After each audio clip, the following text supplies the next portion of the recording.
Hey, welcome to the Major League Minute Podcast. I'm Doc, and this is GMP, and today we're talking all things MLV and maybe a little hot tea if we got time. Or no, maybe we'll start with some hot tea and get to the other stuff. Hey, you control the conversation. It's up to you. What's in your, do you have any hot tea in your water bottle today? It's just water. Little vodka? No, it is just water. Let me be clear on that. Hey, please like, share, and subscribe. Follow us on Instagram and TikTok at the Major League Minute. We'll see you. This is episode, what are we doing, 19? 19. Week 10 recap, week 11 preview with plenty of hot tea on top of that. But before we get into that, you want to make your announcement in terms of you're moving up the fantasy league?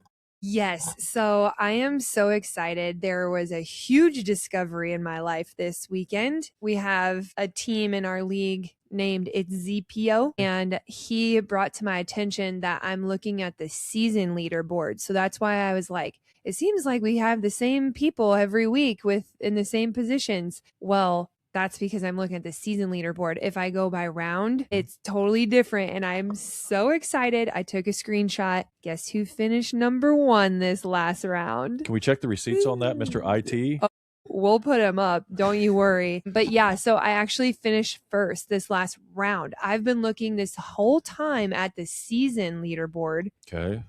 As far as in reference to our team, our league. Because we're now up to 44 teams in our league. Did you see that? Yeah. And our goal is 50 plus. You were almost there. And there's still time to get in our fantasy league. How would they do that if they still want to be a part of the fantasy league? Same as before, just playvolley.com/MLM, and then they'll be prompted to make an account. Then they go to the fantasy section and they join the MLM, the Major League Minute League. And you pick your own team every week or every 2 weeks or every 3 weeks? It's never too late. I'm so excited. We're almost to our 50 goal.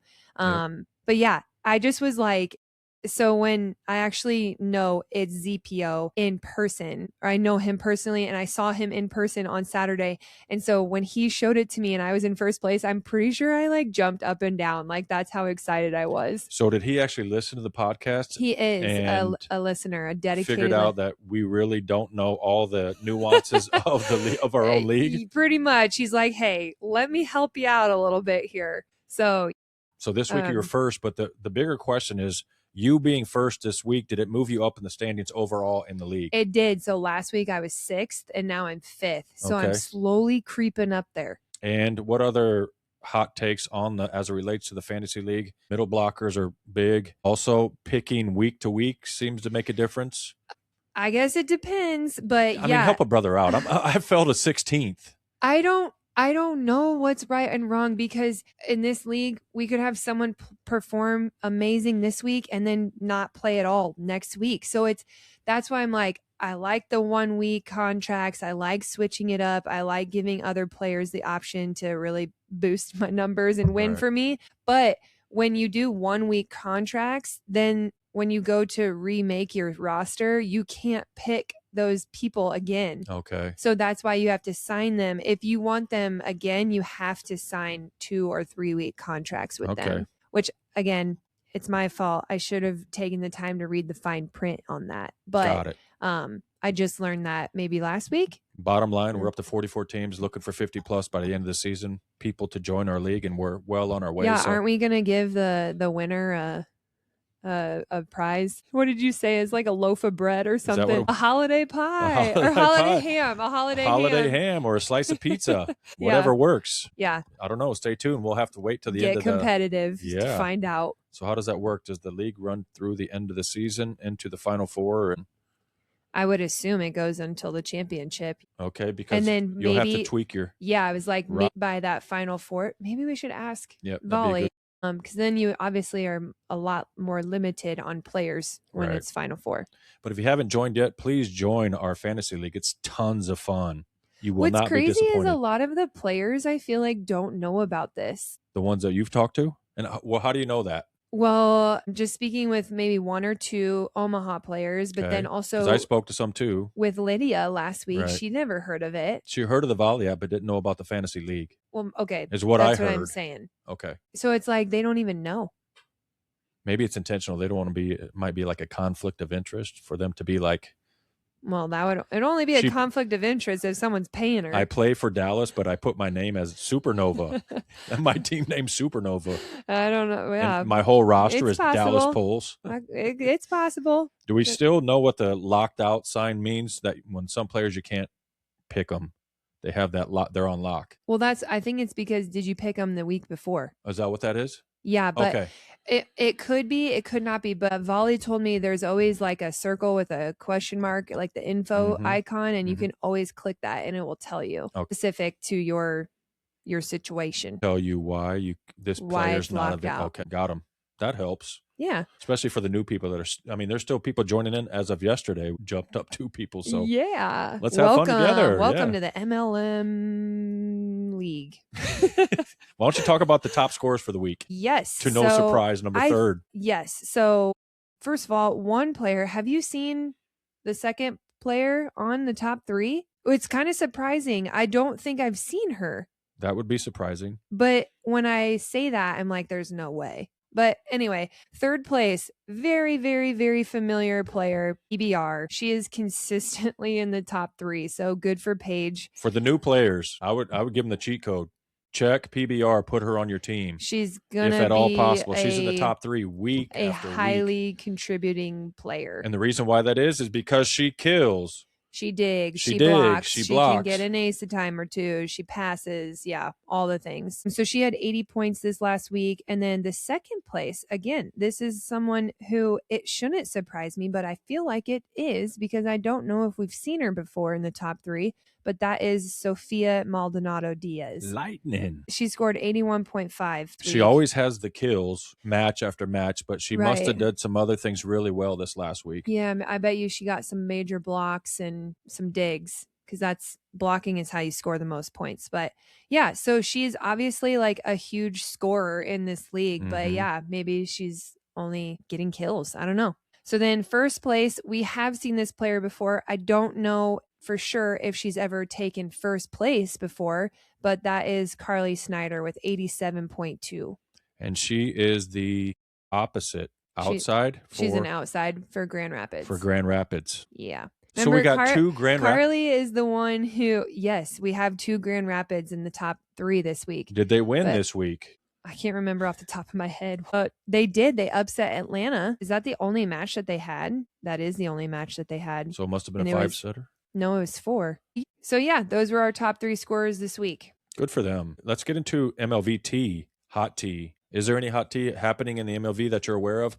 Dude, you're like setting it up like there's this cup that I'm about to pour over, and it's like, I don't even know what you're referencing. Well, that's what our audience seems to think, that you have all the hot tea regarding everything as it relates to the MLV. So let's talk about this weekend or yesterday. Or when did Saturday. 2 days ago. We got to meet the commissioner. Did you get to meet her firsthand? I did. I was really excited that I got that opportunity. I wasn't sure if it was going to come about, but she was here in Omaha as was everybody else. It seemed like who's who. Mom. Right. She flew in. She was sitting caddy corner from me, so like far on the other side of the arena. So I was like, I don't know if I'll get a chance to meet her. I also don't want to be weird and be a weirdo, but I had the opportunity. I actually took my daughter over to that side after the second set to talk with Jen Spiker. And that's when I kind of I stole Jamie's seat. And so then when Jamie came back to her seat, I was like, oh, get up. By the way, I'm Gina. And so I got to talk to her. And then after the match, she actually came up to me as well. And she was like, great job on the mic. Do you do that all the time? And I was like, yeah. What was she talking about? Post-match interview? Yes, okay. the player of the game interview on the Jumbotron right after the win. So she seems great. I have nothing. It was all but positive at first impressions. Just was talking to Jen about her a little bit, and she just was emphasizing just like the marketing aspect that Jamie will bring to the tables. Because she came from the NFL? Yep. So she has a lot of connections with that as far as like sponsorships and marketing. And so she's really excited to see what Jamie does for the MLV. And she's already plugged in and up and running? Yeah. She's already involved and engaged? Yep, she is. So she was great. Didn't like get to talk to her for 30 minutes by any means. No, but I mean, great opportunity to rub elbows with the new commish. Yeah. The new commish of the league. Yeah. So that was fun. Exciting things in store for the MLV heading into, well, the second year of the MLV next year as she gets her feet and her wits about her. I'm sure she's going to do big things. And I can't wait to see, Me either. when she plugs herself completely into the program or to the league.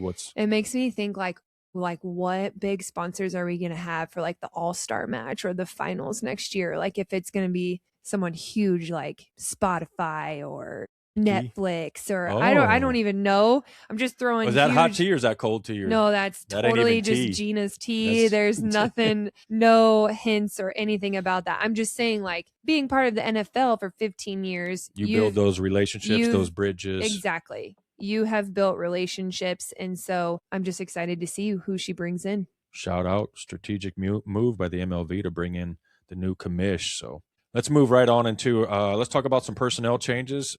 Are you familiar with Adana Rollins? I am. It was just Rollins. Now it's Shad. Yeah, I'm wondering if she got married. I haven't had a chance to go creep on her. What's her position? She's an outside. Okay. So I first interacted with Adana in Puerto Rico in 2023. Okay. So she played actually for the team that beat us. Pinkin? Yeah, she played for Pinkin. Okay. So is that right? I'm drawing a blank. I'm pretty sure because she was with Tori. Okay. Dilfer. Man, I got to fact check myself. My memory is foggy, but it doesn't matter. Good. She played in Puerto Rico in 2023. So that's where I first met her. And then last season, when I went down and played in Puerto Rico, after having Charlotte, and I was 5 months postpartum, and I was down there for that short-term subcontract. She was down there playing for another team. Again, okay. And was she playing this year before the Valkyries picked her up?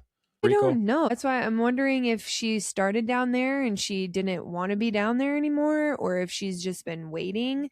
When I saw this transaction that Orlando picked her, first of all, I was like, why? Like, well, Hannah Maddox has been out. Well, what do you mean? What do you mean? What do you mean? Like out as in season-ending injury? How do we know?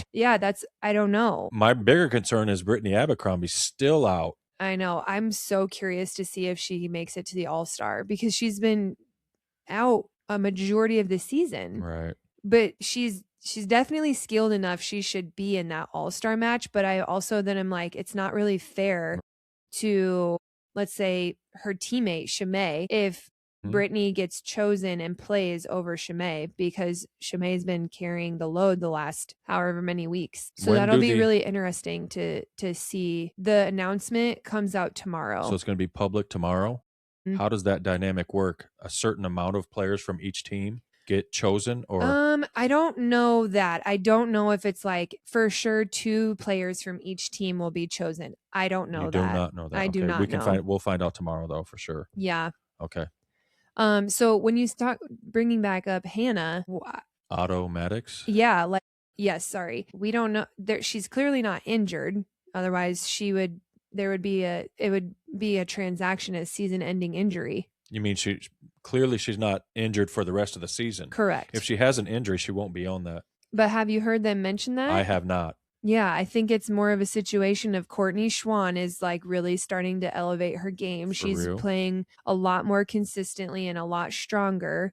And then Charity is back in the game. And Charity is also strong and for the most part consistent. I know she had she needed a little bit of a build up coming back, but. So my thought on that, the whole purpose of bringing in Adana Rollins is because Hannah Maddox is injured. And you're saying not necessarily? That's why when I saw this transaction, I was like, why? Like, what's the thinking behind that? And that's what we don't know. Maybe there are fans out there who do know, but we don't know. You got to go to Reddit to get all the hot tea. Exactly. Probably Reddit. Somehow, some way they got all the deets. I don't know. So that was really, really interesting because Adana also to me isn't like this huge, like by any means threat. Right. I would say that it's a lateral short term, like a upgrade higher. Okay. And I mean that with respect. I get it. Because I think Hannah Maddox is very good. I think Lindsay Vanderweide is also very good. She's been helping a little bit more on the opposite lately because of Brittany. But so that's why I'm just like, I don't think that Adana is necessarily above and beyond what they already have. Right.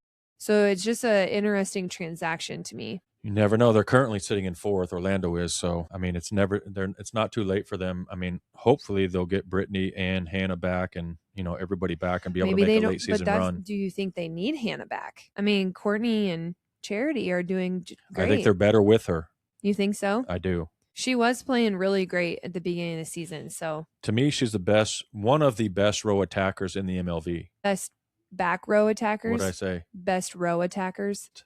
Back row attackers in the MLV, especially from the BIC or the pipe. But that's just my perspective.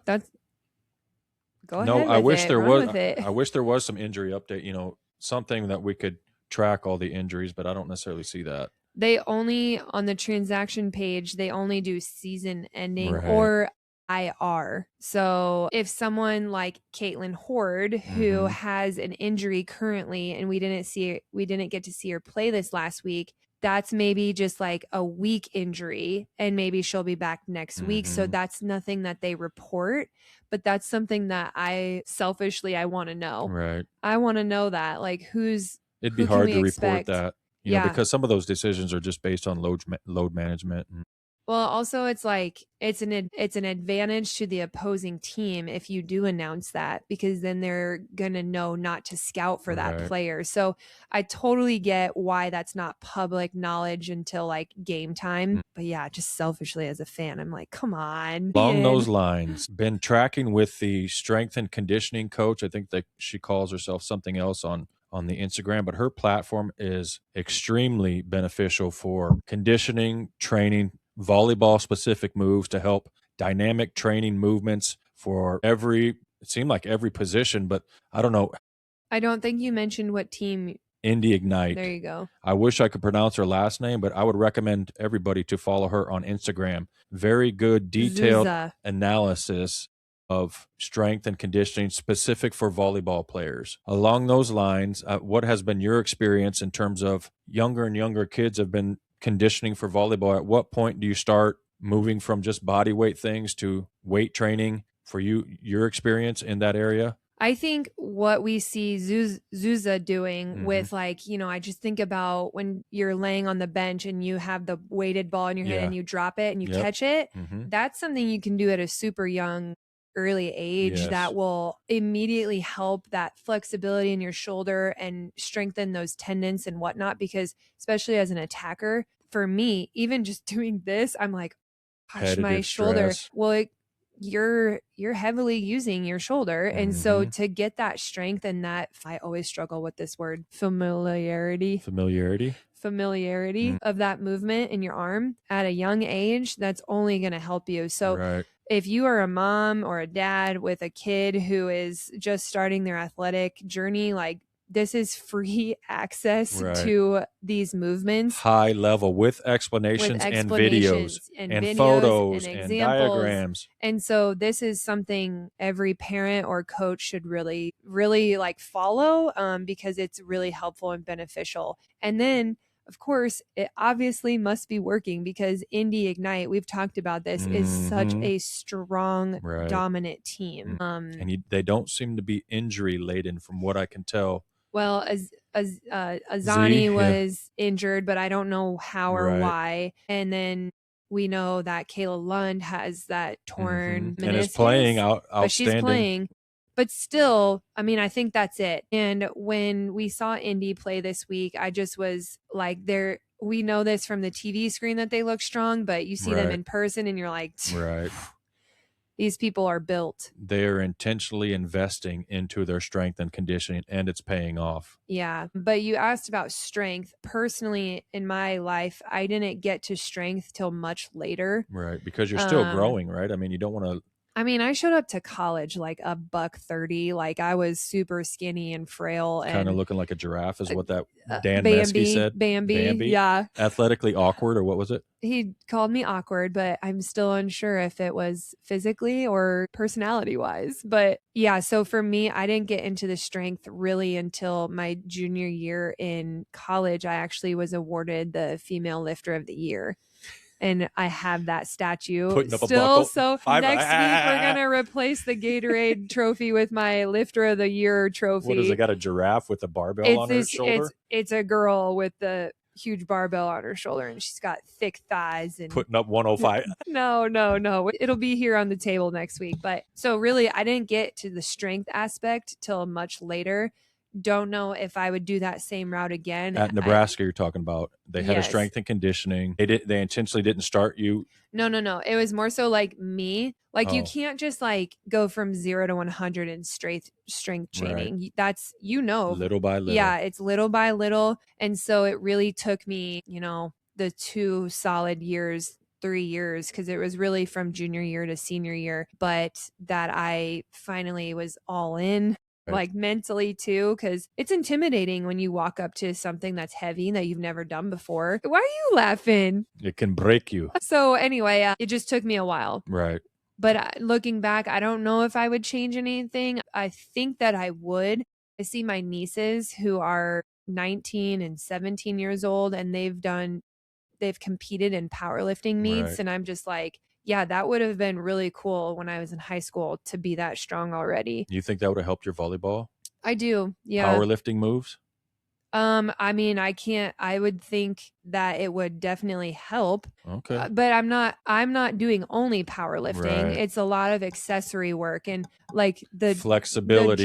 Yes, exactly. And stretching is so important, as I learned 2 weeks ago, because I'm not that old, but I'm an old mom now. And so I don't even take the time to stretch anymore. And I throughout my back just vacuuming. So I said all that to say this, that I think Zuza would be a good resource for anybody out there. And I feel like based on the quality of products she's posting on Instagram, that she would be glad to be a resource. Warm resource. So we actually need to connect with her and see where that relationship goes. Lastly, on the hot tea, I was asking about, is there any incentive to be on the All-Star team? I looked, and it looks like there is no incentive to be on the All-Star team from a compensation standpoint. I think it's more just a resume booster for the next year. I think so, yeah. But there is compensation related to postseason player of the year, rookie of the year, outside hitter of the year, these postseason accolades. There is compensation for that, as well as championship compensation. Yeah. I think I wish I could remember the exact number. It's probably better that I don't say. Maybe it is better that I say, but it's legit. It's a chunk. It's 5 figures. Okay. 100. So it's 10,000 or more. 10,000 or more. And that would be like if you're the end of the season. Rookie of the year, I'm assuming. Outside of the year. If you're player of the year, it's the most. Okay. But yeah. Interesting. There is compensation for that. I think for the All-Star, the compensation isn't in the form of money. It's more so like you get this all-star jersey, you get this special treat because, depends on who's the main sponsor of the all-star, but maybe they give you like a gift package, So it's more things like that versus actual compensation. And congratulations, you get to jump on a plane and travel to Orlando. I bet you're going to look forward to that. I don't know if you're being sarcastic, but they probably are looking forward to it if they're in Nebraska right now, because this crazy bipolar weather. It was 8 degrees this morning, and on Thursday it felt like it's going to be 80. It's like, why do we live here?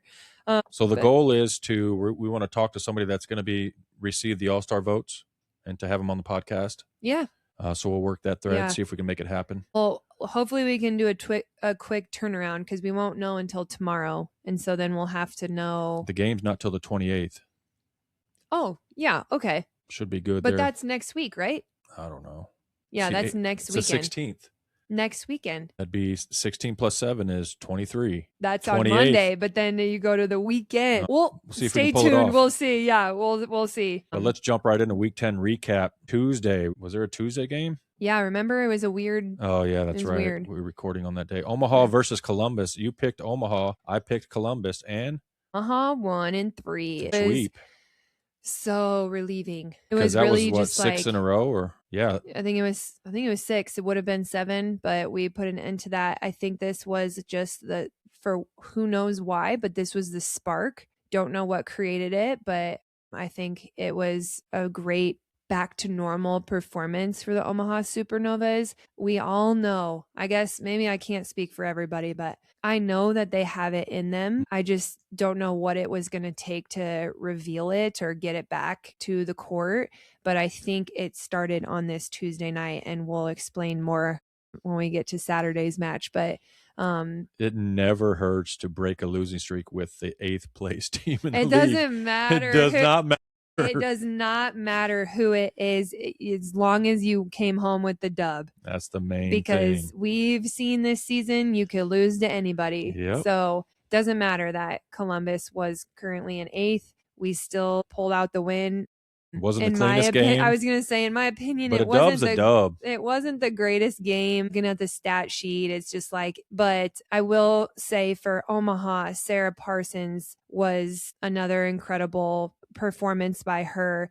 Yeah, the ebb and flow. Now she's back. She started the season starting on the outside. Then they went to Cooper for several matches. Now we're back to Parsons starting. Yeah, I don't even really know what to say to that, but doesn't a lot of it have to do with passing? Yes, I think that is the only thing that has to do with it. I think Sarah is a very consistent passer. And Reagan, although a dominant attacker, not a lot of people can defend her. It's just kind of unorthodox. I think we've talked about, like, you just don't know where she's going. So she's, highly successful attacker, but as far as passing, I think Sarah is a little bit more dominant in that area. And she had a great match. Yeah, she set 3-set record. She broke, I think it was her own franchise record from the very opening match of the season with 18 kills, hitting 441. And it was a match high of 12 digs with 1 block.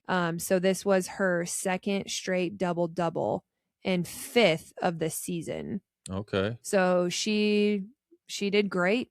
I mean, that was in 3 sets. I would consider that a 3-set stat sheet stuffer. Oh, absolutely. Yeah. When I say it wasn't a great game, I still don't think it was a great game, but Sarah individually, her game was on point. And then Janice Leo establishing herself in the middle. I mean, she started the season, middle blocker, series of matches, didn't see her, didn't hear from her, nothing. It's part of the whole question jumble package that we have for the Omaha Supernovas this year. What do you make of that, though? The ebb and flow, Doc. I don't know. I know I've said it before, and I'm sorry to say it again, but it just could be for so many different reasons that we don't know. But I think the bottom line is, if you're not starting, it probably means that you're not performing in practice as well as the others. That's, if I had to make an assumption, that would be the reason. And just because you didn't start this week, this month, doesn't mean you're not going to start next week or next month. Just keep practicing. Just keep putting in the reps. Just keep being a good teammate. Keep being a good cheerleader, because you never know. You never know when it's going to be your time. Right. You never know when you're going to get the call. And so what do you always say? Stay ready. So when your number's called, you don't have to get ready. Oh, you're welcome. But Columbus, Raina Terry could not get it going whatsoever. No, I was like, dang, this is painful they never took her out, but I'm just like, man, poor girl. She's just struggling. She could not lead her team like she normally does. And when she struggles, they struggle. Yeah. Is the bottom line. I think Reagan Pittman Nelson gave it her best. And I think I really applaud her emotional leadership. I feel like she's really fiery for her team, but it just wasn't enough. In light of all that, I think those are my 2 picks for if each team gets 2. I think I'm going with Reagan Pittman and Raina Terry as all-stars from Columbus. I would agree with that. I think those are good choices. Moving on to Thursday, Orlando versus Indy. Indy wins in 3 in a sweep. Yeah. Gary, we saw Natalie Foster just, again, her serve is just so impressive. Right. And we saw that this last week, she is the first MLV player to reach 100 aces. Okay, is that in 2 seasons or 3 seasons for her? Do you remember? For her? Yes. I think 2. So she was a rookie last year. Okay. Yep. That's 50. She's gonna be well over that. She's averaging probably 2 or 3 a match. Yeah, or more. Or more. Yeah. So that's really impressive because, I mean, we've had players in this league for all 3 seasons. I think of just on Omaha alone, we have Brooke and Sydney who have been all 3 years, and I don't even think they're close to 100. And I mean that respectfully, because Natalie is just so above and beyond. Her serve is just such a weapon. As a former player, are you a former player or do you still play? Does it count when we play ball? I don't think it counts anymore. What's it like from both points of view to have a server on your team like a Natalie Foster? What's the value for that? And then when you're trying to pass that, how does that impact the rotation, how you set up, how you receive that serve? Can you speak to it from both sides of the net, please? So being on her side, on her team, yes, it's like you have this mindset of like, our biggest weapon is up. We have to do everything possible to keep her serving. Keep her on the line. We have to keep her back there. So if that's like helping her out in defense or making sure we're disciplined on our block or, all the things, that's like the mindset you have as a teammate is like, she's going to get us through this. Like, we got to do our part and keep her back there. From a serve receive standpoint. From the opponent's side, is such a mental game. I mean, there are times you're back there and your legs are shaking and you're like, are you moving please. Pieces around, knowing what kind of serve? Are you moving people around, pieces around? I would say that depends team by team. Okay. And it depends on what rotation you're in. So if if Natalie Foster's serve is really your biggest concern as a coach, then you're going to try and do the best matchup that you can rotationally. So you have your strongest passer probably in the middle of the court. Okay. So there's just a lot to think about. I wouldn't think that there's a coach out there this year that's doing that just to match up with the serve. I think they would be matching up with hitters instead, but who knows? But with an elite server, I wouldn't be surprised. I mean, because we only know about the aces. We don't know about how many times she got them out of system with her elite serve. Yeah. And that's a great point. So, but back to the perspective of being the opponent, I mean, passing, serve, receive is a mental game. It really is all mental. Doesn't matter how athletic you are. If your mind isn't right, like, you're not going to nail the pass. So if you have, holy moly, like, you're the best server, you just start to downward spiral in your head. The ball's probably going to find you. It always does when you're like that. And when it doesn't, you're like, oh my gosh, like, sigh of relief. I didn't have to pass it. But then when you lose the next point, you're like, oh, here we go again. It's like, it's really hard as an athlete to not think those thoughts, because you're like, okay, here we go. Right.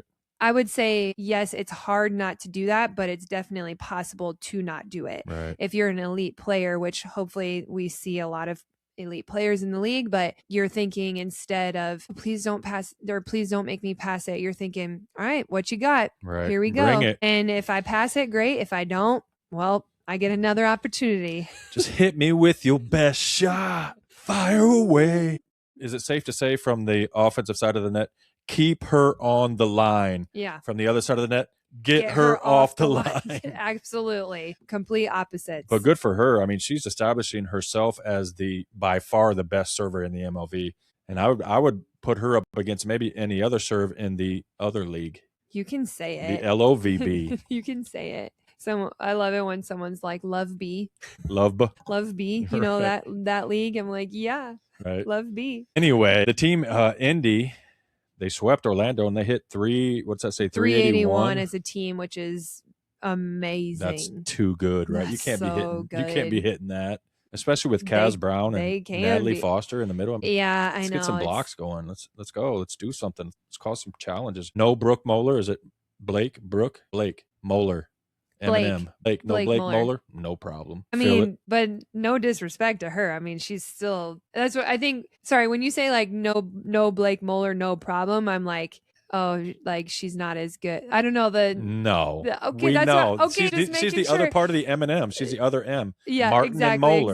Exactly. Come on, the point catch up, kid. Yeah, you're talking to someone else, not me. But the point is that Indy's roster, they could literally plug in anybody that they have, and no Moeller, no problem. No Teeler, no problem. No Lecator, no problem. But Teeler comes in, she gets subbed in sets 1 and 2. She didn't start either of them. And then she started the third set. So arguably she played only one set, maybe a couple extra points. Girl comes in, gets 11 points, hitting 529. And hasn't played in how many matches? I don't know that, but it's been a while. She came off the bench fresh. Just like, what the heck? Just looking to do damage right from the get-go. I would love to just talk to her. How hard is that out. as a player to? But I mean, she knows in the back of her mind, I'm a starter, all that. But that's everybody on Indy could be thinking that. And that ain't wrong. Yeah. That's not a bad mentality to have. It's not a bad mentality to have if that's the only mentality that you have. If you have that mentality on top of, it could be I am the starter or I am all that, but I'm not starting, that's okay. I'm going to cheer on someone else. And I'm going to rest my body. I'm going to rest my mind. I'm going to watch for a little bit, just taking advantage of being on the bench, being a good teammate. But yeah. So Teeler, just so good. And then the beer was hitting the bombs. Yep, she was hitting the bombs. She led 14 points. Lydia does what Lydia she did. She hit 769. 10 out of 13. Yeah, that's what she do. I like. We got to see her this weekend, and we'll talk about that in a little bit. I like to see her. I'm antsy to get to Saturday. Still got to do Friday. Hold tight. How we doing on time here? 40 minutes. Because I know you got to say about Saturday, but I like how she makes herself available all the time. She's not assuming the ball is going to go to the pin, even if it's a bad angle, even if it's Mia somewhere else. There's a strong possibility that she may get the ball, so she's ready. I noticed that this weekend. She's really quick too. Her arm swing is really fast. Quick arm swing. Yeah, that helps. Definitely. Let's move on. Grand Rapids at Atlanta. Grand Rapids wins in 4. They dropped the opening set, and then came storming back. Yeah, so I thought Atlanta would win this one, but you picked Grand Rapids. Mm-hmm. So good for you. Good for you, Doc. And back to my original point last week, I love Cameron Turner's setting. Did you get to watch this one? I didn't get to see the first set. Okay. But I did watch the rest of it. I feel like she's really athletic. I feel like she speeds up the tempo. I just think she's doing a good job. I think they're a better team with her than Sage. Yeah. Yeah. I think Cameron's doing a really good job despite her size. Mm-hmm. I think she might be the same size as Nati, but you don't feel that. No, she's athletic. Yeah, she's doing a good job. I would second your applause towards her. Grand Rapids was led by Carly Snyder with 15 points, and then Candelo Alonso Corceles, 15 points and 5 blocks. That's impressive.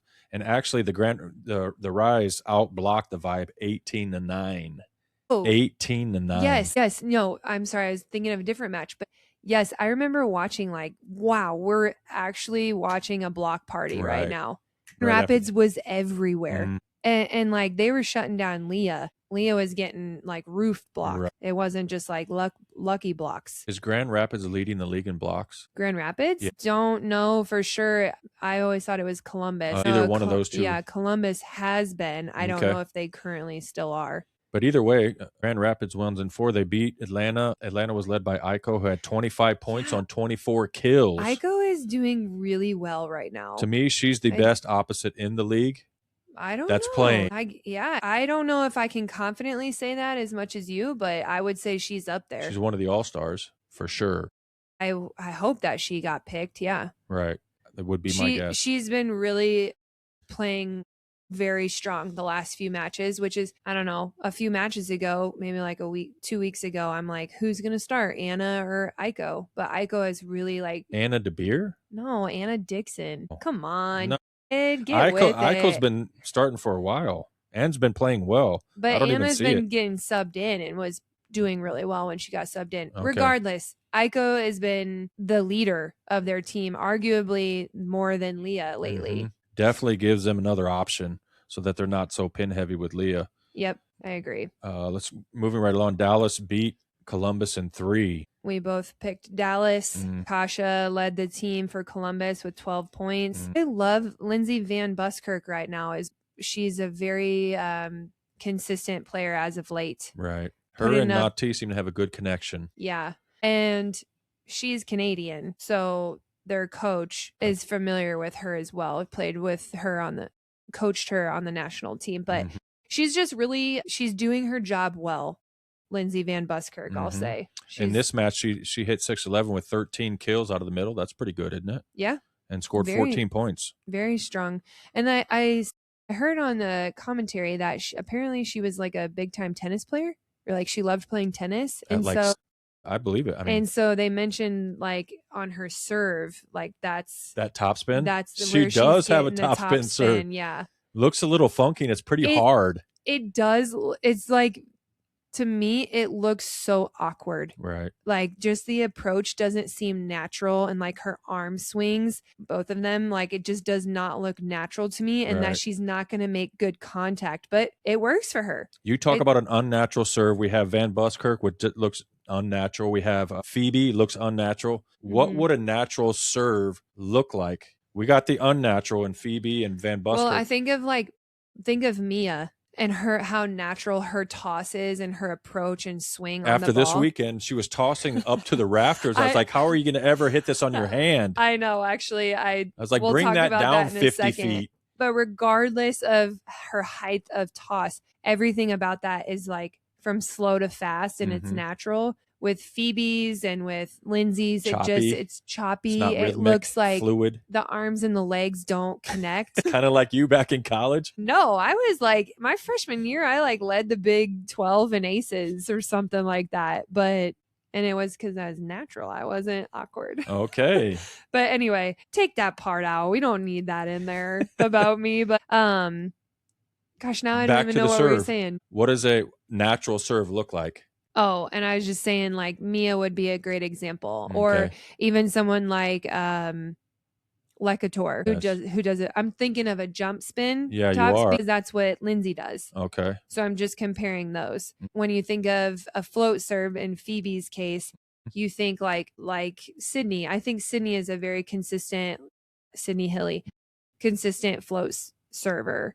And how it's just like all one motion. It's very smooth, fluid, and like contact high. Sometimes I don't know how Phoebe gets it over the net. Same, especially when it's so low, but it works for her. Very tricky sometimes. Like, let her do it. Right. It's something that you can't coach. She's just got to do it on her own. Take notes from Natalie Foster. She's got a fluid serve. What is it? What does she have? A jump? She is like a hybrid. Hybrid? Yeah. Good luck with that one. Yeah. I've tried that before. It's tough. High risk, high reward. Lightning led with Maldonado Diaz led with 17 points in that 3-set win over Columbus. Saturday, San Diego versus Orlando. Orlando swept San Diego. Yeah. You had them. Did you have them in a sweep? I picked Orlando. You picked San Diego. Yeah. I was not anticipating a sweep. Me either. I thought, San Diego's been really feisty, testing some people left and right these days. And so I thought that it would have been a little more competitive. Was not anticipating a sweep. No, because,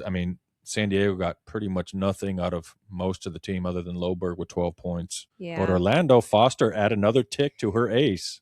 And Chimay and Charity, 17 points each in a 3-set. Man, they must have been the only ones who were scoring. That's pretty good. That's pretty good. Pretty good. Let's go to Indy versus Omaha. In Omaha. Finally, we get to for talk the about luck it. of the Novas match. Oh, man. I can't wait. You were sitting on the court, rubbing elbows with all the... I got to sit next to Matt Rule, but I didn't get to talk to him one time. That one I was too nervous for, admittedly. I was Matt Rule, head coach for the Huskers. Can't do it. Thanks for joining us for this record-breaking match.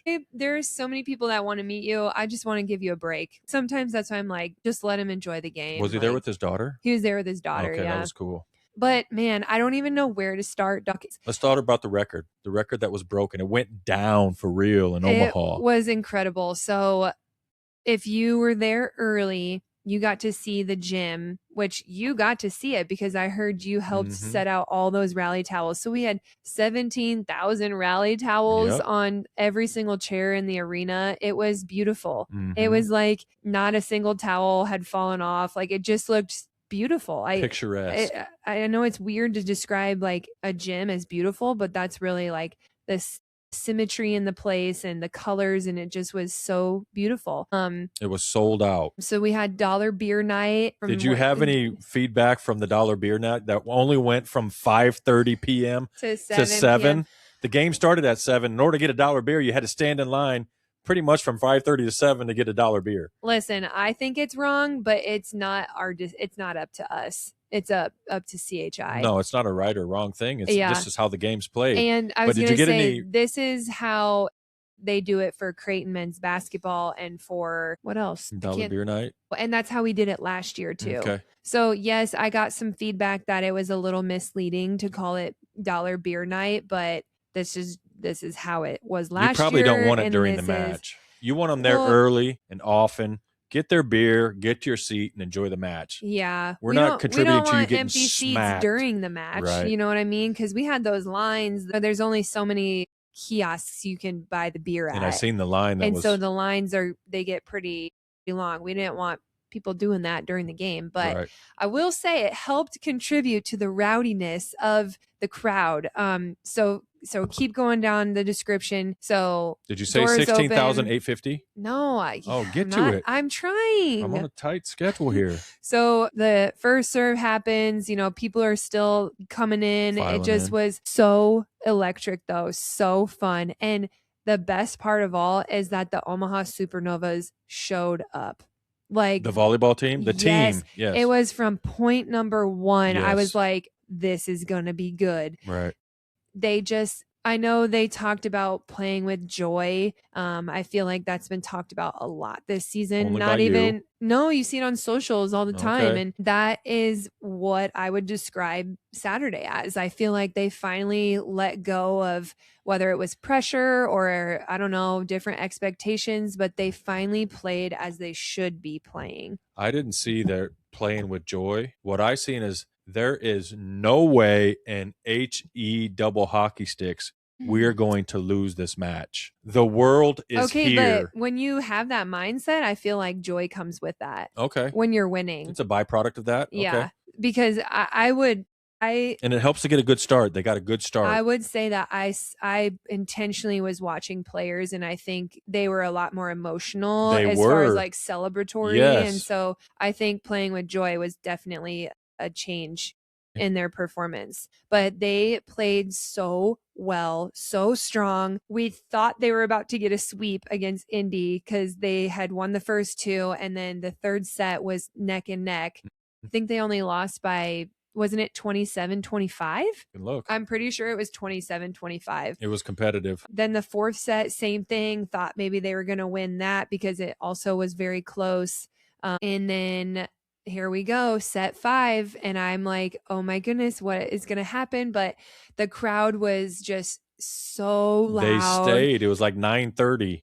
It was 9 p.m. when the third set ended. Right. That is crazy. That's 2 hours just for 3 sets. So it was super great volleyball, so competitive. The crowd was, chucking the rally towels around. I took a video of going side to side in the arena, and then I panned to my forearm because I had goosebumps. I had actual goosebumps just experiencing like the livelihood of the crowd. Did you put that on your socials? Put that on our MLM socials. Okay, I'll send it to you. Not to me, to Mason. I don't know how to forward that. Yeah, true. So it was the Luck of the Novas match is always my favorite match every year. Really? Every season, it's my favorite one. I don't know if it's the Irish in me or what, but it is so special every single year. And this year did not disappoint. We upset the number 1 team. We got 16,838 people in the building.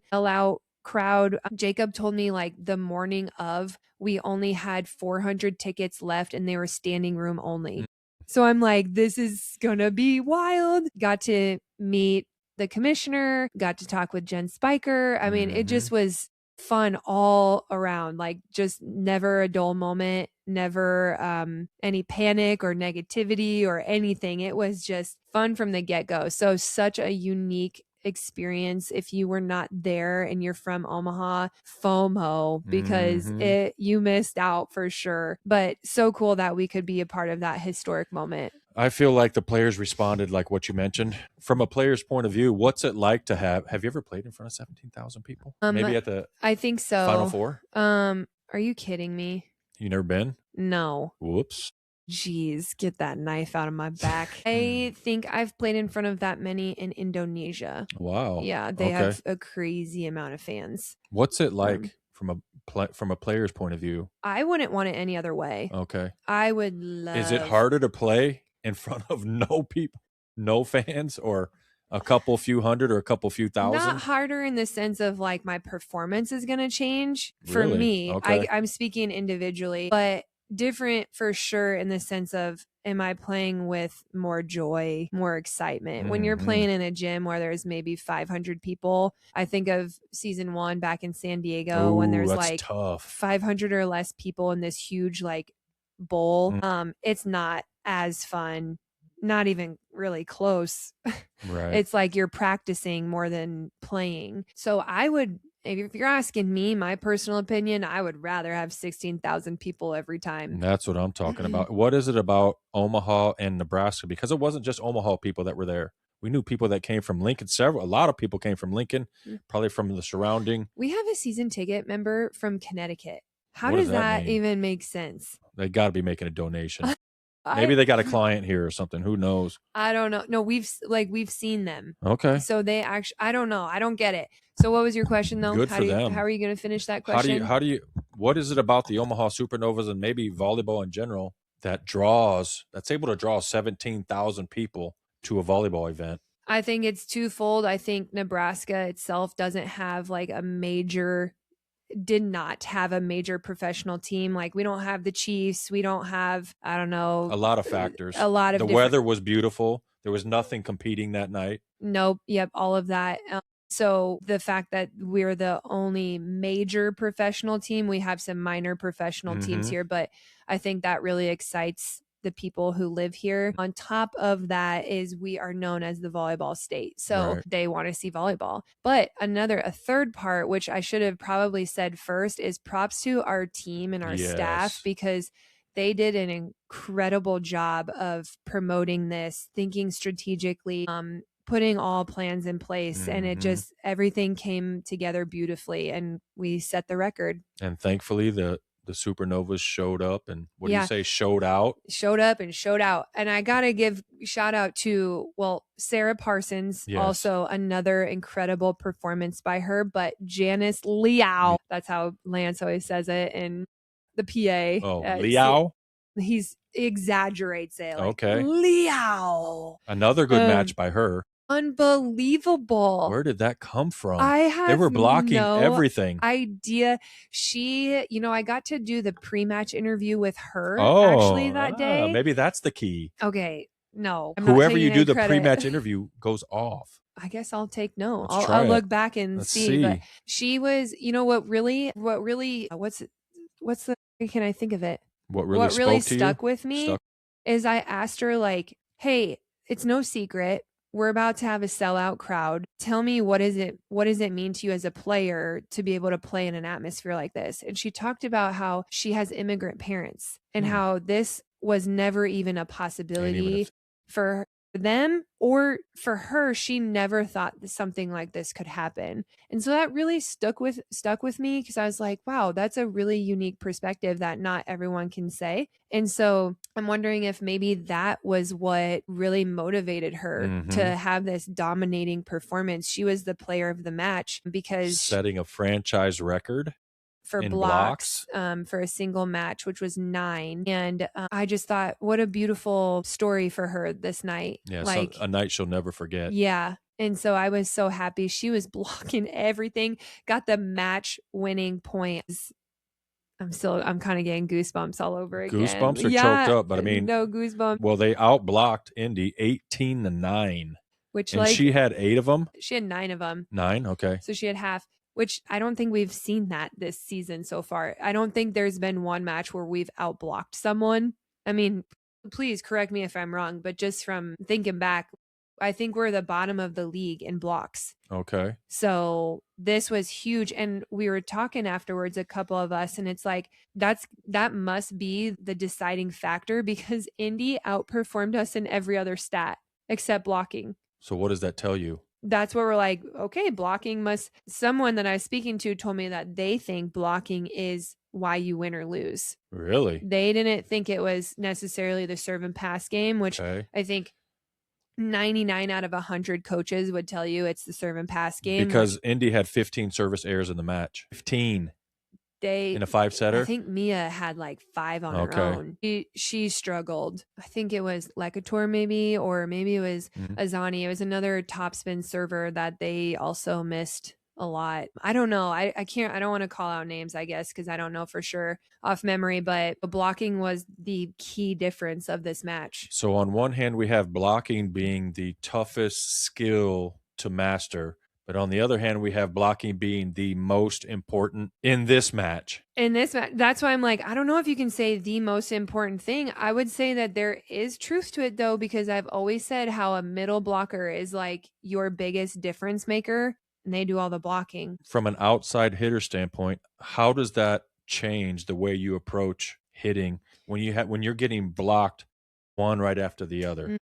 How does that change your mindset, your approach, your angle? I would be always trying to swing line from then on out, which is very interesting because Brooke and Sarah, the outsides for Omaha, they didn't hit line one time, not one time on Saturday. But to them, the blockers for Indy weren't necessarily blocking them. It would be Kayla and Anna, were they attacking line?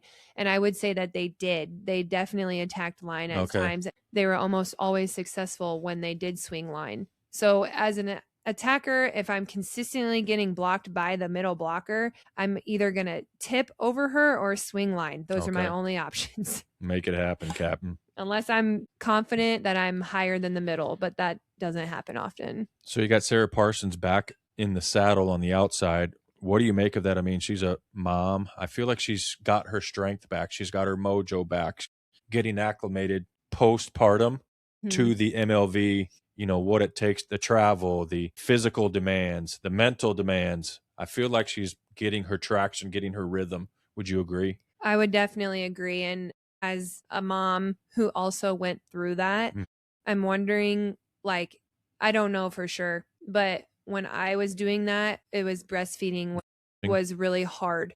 That's what really drained me and was tough to keep sustaining like strength. And so now that we're halfway through or over halfway through and her son is growing, I'm thinking maybe he's eating more whole foods now and putting less stress on her body. I don't know. That would just be my assumption. But she's definitely looking like her full self, full strength again. Really helped the Supernovas. She led with 21 points. Londot had 17 at the opposite. And then you mentioned the libero. Yeah. Talk to me what you've seen in her play on that night. I think that she had huge digs in key moments. I don't think that she had like an outstanding number of digs. I would have to go check that. But she just was, she dug when she needed to. And they were amazing, like momentum shifters, in my opinion. I thought she did really well. Thought she passed well too. So another thing, it was everybody on that team did their part that night. So what does it mean? So Omaha doubled up on blocks on them, but then you look at the digs. Indy had 80, Omaha had 59. That's almost a 30-point discrepancy. Oh, you have to take in consideration the blocking. If they're getting double the amount of blocks, that means they don't even have opportunity to dig. Okay. Excuse me. But I mean, that's 30. There's a 9 block discrepancy and almost a 30 discrepancy in digs. What is that telling you? It tells me that blocking is the only reason why we won that night. It does. So it all leads back to that. I think so. Yeah.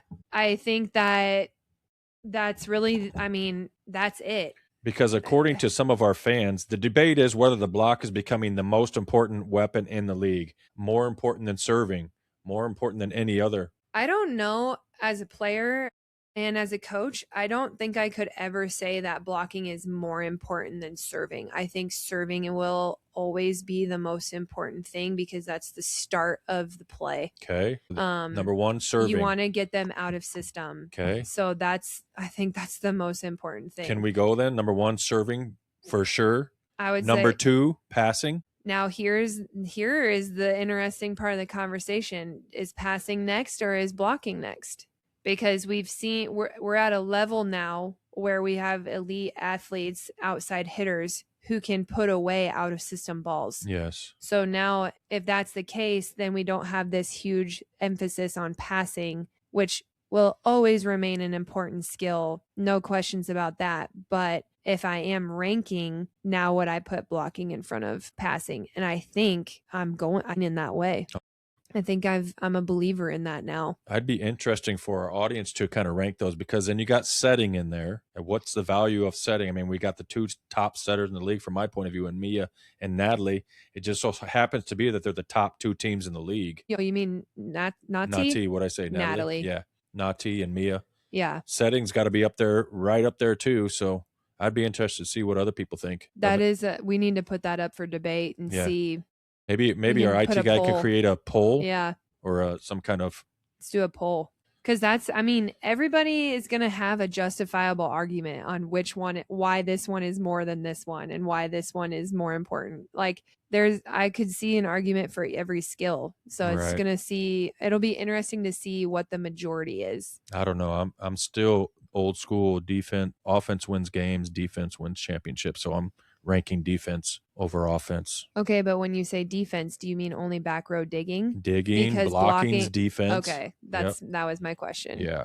Okay. But the jury's still out. I'd love to know what our audience thinks. How'd we go from 40 minutes to an hour and 8? Because only we're getting ready to shut it down. Only 2 minutes has gone by. What happened? We have the Sunday afternoon match. This is trap match for Atlanta. Yeah. I mean, it was competitive the first 2 sets, but this is kind of a shocker. Leah Edmond getting subbed out. You don't really ever see that often. Or who came in? Ever. Pia and Ava were the outsides. Oh, yeah. When the game ended. So that was really interesting.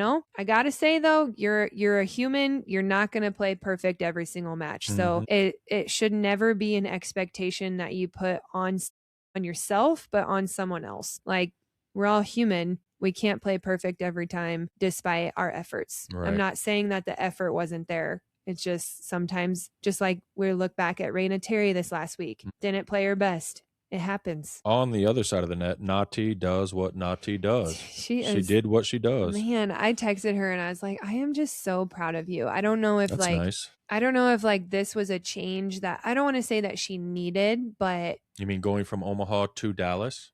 Yes, but in the sense of she's just on this new team, this new thing that doesn't have any expectations, where, this coach really trusts her, and right. Nati really trusts her in return. And, her teammates really trust her and look to her to lead their team. And it's just a lot of different things, but I'm like, this is who you are. Right. This is the player that you are. And I'm really proud of you. I just don't think that even when we won the championship in season 1, I don't really think we saw Nati at her full capacity. Right. I think it's just awesome to see her raising her level as she ages. She's just getting better and better and better. I know. And that's tough because I know she wants a family as well. So it's that's such a hard thing to battle through, but you're absolutely right. She's like fine wine. Right. She is just getting better with age, which it never hurts to have thunder and lightning on your team. Yeah, they're doing so good as rookies. I'm Sophie just and Mimi again. Curious what they're going to perform like in the end when it matters. Obviously, they're one of the top 2 teams in the league. I don't see anything changing. I think they don't change their lineup a lot. No, they're not plugging and playing like Indy is. They kind of roll with who they put in there. Do you see it? Or am I wrong? No, I mean, when they put Kaylee Cox on the opposite, so we saw Tristan Savage back in the lineup, which she started in the beginning. But to your point, yes, I feel like they are one of the teams in this league who hasn't changed their lineup too much. So how do you think that impacts their team if it does down the stretch, because they've been having the same, either positive or negative, the same players week in and week out? As we get late into the season, it's a long season, get down to the Final Four. Yeah. They're pretty much locked into the Final Four at this point, I would guess. I think so. Yeah. I think on the positive side, if their starters are playing well, then they got nothing to worry about and change. They're young, they're youth. And they're going to perform, based on their history, they're going to perform well. But on the opposite, if they don't perform well and now coach is going to have to be forced to sub in everyone else, then it's like, boy, we don't have a lot of experience with this. So it'll be interesting. I think Dallas will still, I'm anticipating them performing well and being, standout. But it's a long season, but they're young. Yeah. We don't know much about their bench. we'll see how it plays out in the end. Yep. Good for them, though. They're still in second. Rookie of the week, you want to talk about those? Yeah, I think from now on, Yeah. it's instead of calling Rookie of the Week, it's going to say Sophia or Mimi. Which one's better this week? Yeah, for me, Sophia won this week. I am just really disappointed with how many serves Mimi misses. Okay. It is frustrating me because, in my opinion, they don't seem like, I mean, when you're hitting the net, They're not competitive misses. they could be, because I haven't seen them live in person other than when they were here once. Mhm. But I'm just very disappointed with how often it happens. Okay. I'm like, you got to limit yourself, girl. Trying to go for it, that's great. But if you're up to 3 misses already, then you got to tone it back a little bit and help your team, because it's like, I don't know. I'm just, that for me is an irritation. Okay. I can get with Sophia as the Rookie of the Week because of the 2 sweeps. Dallas swept both matches this week, and she played outstanding. Player of the week, or this is kind of boring, but it's boring because we have the same answers on all of these questions. High key impressive player. The player of the week, you want to? Sarah Wilhite Parsons, standing back-to-back performances this week, did amazing job. Good for her. Low key impressive player, or the lip. Our lip. We both. You got to say it like you're supposed to. How does he say it? Just Liao. Ow. Yep. Yeah. That was just her just rising out of nowhere and shining like no other. She was amazing. Shine bright like a diamond. She was a diamond that night. She played awesome. Good for her. Match of the week. No surprise here. No-brainer. The Omaha Supernovas versus the Indy Ignite. This is your last chance to talk about that match. Is there anything else you want our audience to know about? Do you still have goosebumps? It was so good. It was so good. You want to run it back? I'm just daydreaming now. I think Indy's coming back, aren't they? Indy is coming back. Yeah, that was their first time here in Omaha this season. So they'll be back not this week, next week, I think. It's pretty close turnaround. But Indy, I will say Indy played well. Like, did we say that yet? I don't know if we even highlighted any of their players. We don't have to now because we're short on time, but just throwing that out there real quick is like they played well. It's not like they just were terrible all over the place and that's why Omaha won. No, but I thought Omaha played well. Yeah. This is the best. That's the best with the most stank and the most swag and the most grit that I've seen them play all year. Absolutely. And if it takes 17,000 people to bring the best out of the Supernovas, then let's run it back. Run it back this Omaha, Friday night. Show up.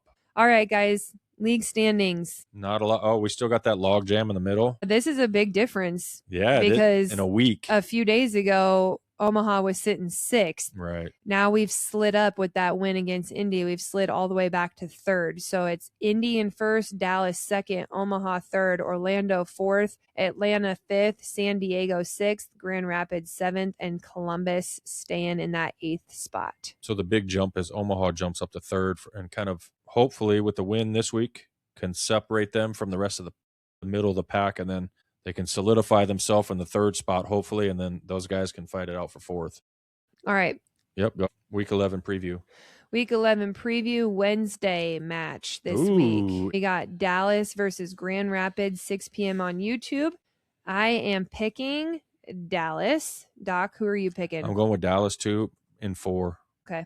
You got the next one? Yep. Thursday, Orlando at Atlanta. GMP picks Orlando, and I pick Orlando. Oh, man. This episode, we're all in agreement here. Columbus versus Indy at Indy. We both got Indy. Yeah. And then Friday's match is Grand Rapids versus Omaha. This one will be interesting. I mean, because it's like, is Omaha going to maintain this spark that they have? Was it a flash in the pan, or is this going to here to stay? That's the big question. And Grand Rapids has been performing well. I mean, they just they didn't sweep, but they upset Atlanta. So I'm going with Omaha too. And before that, they beat us. Right. So this is and it'll be the homecoming for the Morgan Hentz effect. Yeah, that's right. See if it's her first trip back to Omaha, how she's received, to see if we have any awkward video presentations or like Bird. Any awkward. I guess we'll see. Who are you picking? Welcome back home, Omaha. You're going to Omaha? Yeah, and Saturday, San Diego versus Dallas. No Sunday match? No Sunday match this week. No, Dallas on that one too. Oh, really? Yeah. I thought you loved San Diego. No, I gotta go with Dallas on that one. Okay. Second best team in the league as far as I'm concerned. But I do have some hope for Omaha moving up in the standings and moving up in their level of play. So hopefully they can secure more of that Final Four position. Start stacking up some wins here down the stretch as we get maybe we're over halfway, moving to 3/4 of the way through the season. So thanks again for joining us on the Major League Minute podcast. Follow us on Instagram and TikTok, and we'll see you next time for episode 20, week 11 recap and week 12 preview. Goodbye. Bye. Goodbye. Bye-bye.